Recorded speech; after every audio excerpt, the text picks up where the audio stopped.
Baik, bismillahirrahmanirrahim. Assalamualaikum warahmatullahi wabarakatuh. Hamdan syukralillah, salatan wassalaman ala rasulillah wa ala alihi wa sahbihi wa mawalah.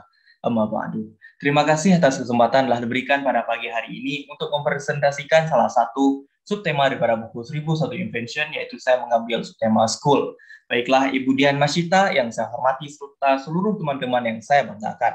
Langsung saja kita mulai presentasi saya pada pagi hari ini dengan starting point with why, yaitu alasan kenapa sih saya mengangkat tema sekolah ini. Baiklah, alasan saya mengangkat tema sekolah ini adalah karena sekolah memiliki peran penting di dalam kehidupan kita. Karena dengan bersekolah telah membantu kita untuk mengenal cita-cita bahkan mewujudkannya. Dan dengan bersekolah telah membuat kita punya pengetahuan dan keterampilan yang membuat kita jadi bisa menjadi orang yang istimewa. Sehingga bukan hanya untuk diri kita sendiri, tapi dengan bersekolah juga kita menjadi punya kesempatan dan keterampilan untuk bisa membantu dan memberikan manfaat kepada orang lain.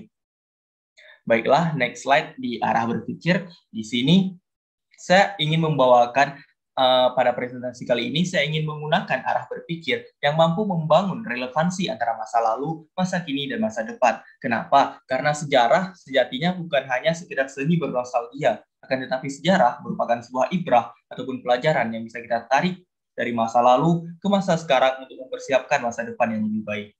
Baik, next. Langsung saja kita masuk ke definisi dari sekolah itu sendiri.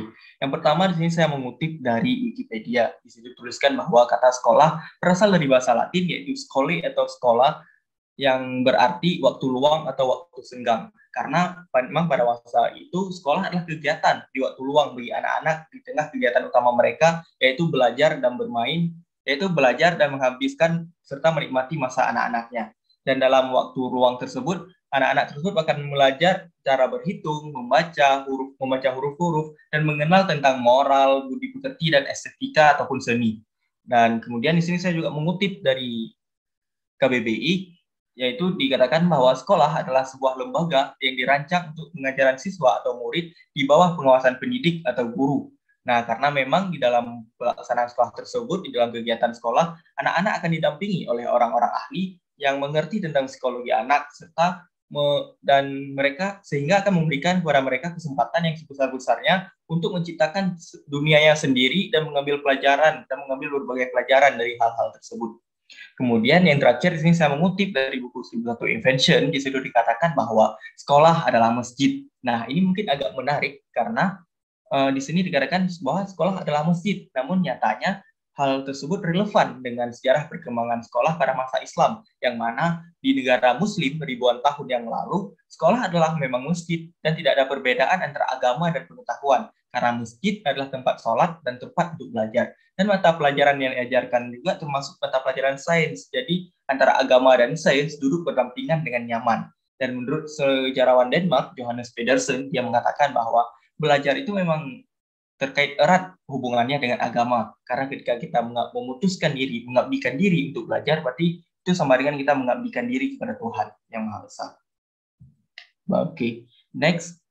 Kita akan masuk ke slide arah perkembangan yang tadi saya singgung, arah perkembangan dunia pendidikan atau arah perkembangan sekolah di dalam Islam. Nah, yang pertama ada dari abad 7 sampai dengan abad 9, yaitu tepatnya pada tahun 653 Masehi, sekolah muncul di masjid-masjid. Nah, dan kemudian hal itu terus berkembang pada tahun 744 Masehi, yaitu sekolah mulai menyebar ke Damaskus dan Cordoba.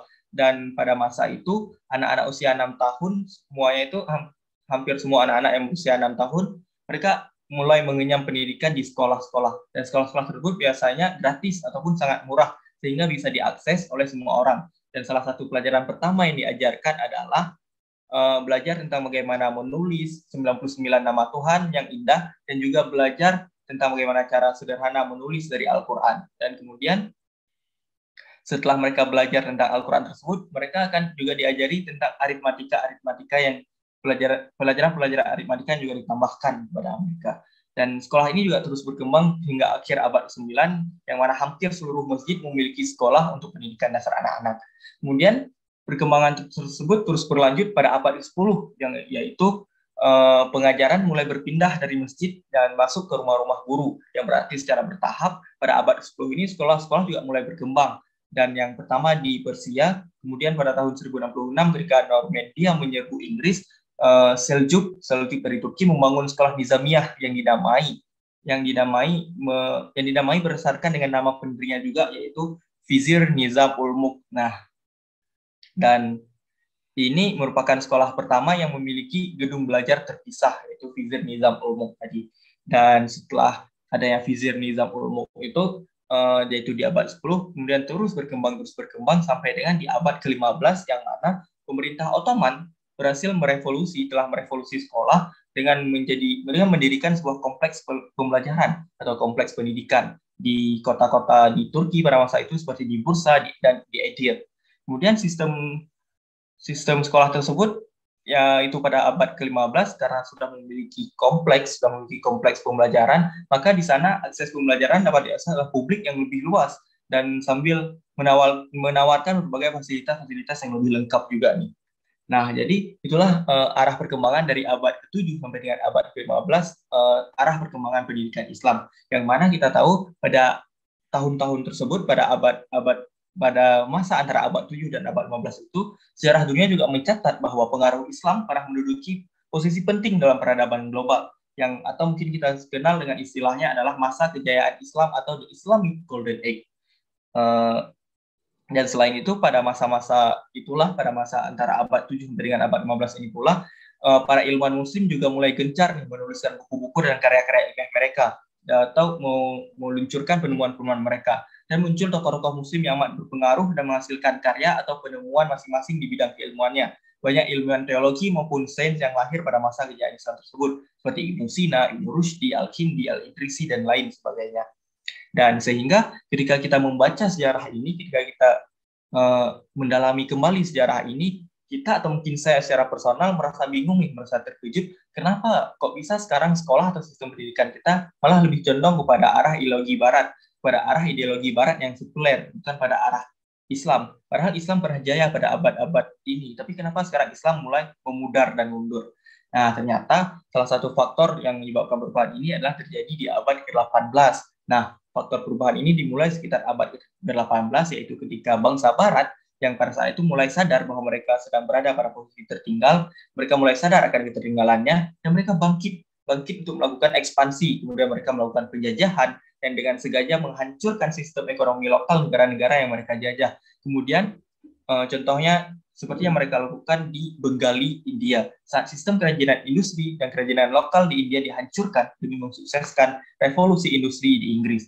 Dan serangkaian peristiwa kekalahan kaum muslimin lainnya pun terus berjalan hingga mencapai puncaknya, yaitu dengan jatuhnya dinasti Ottoman di Turki. Dan proses ini disebabkan oleh kemajuan teknologi daripada militer Barat.